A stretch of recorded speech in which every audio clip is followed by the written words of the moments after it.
Hello guys! Naghahanap ka ba ng negosyo na pwede kang kumita ng extra or pwede mo siyang gawin habang nagtatrabaho ka or nasa loob ng bahay?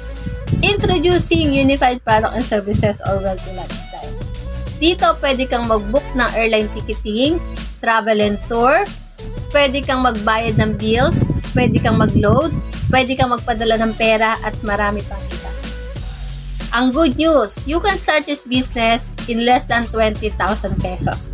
Kaya sa mga OFW na gustong magnegosyo, sa mga empleyado, sa mga estudyante, sa mga nanay na nasa loob lamang ng bahay, nag-aalaga ng anak, or even sa mga negosyante na gustong dagdagan ang iyong pinagkakakitaan, tamang-tama sa iyo ang negosyo na ito.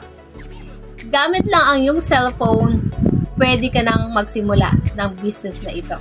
To more about this business, i-message mo lang ako para ma-guide at matulungan kita. Baka ito na yung negosyo na matagal mo nang hinahanap at para sa iyo. See you in my inbox. God bless!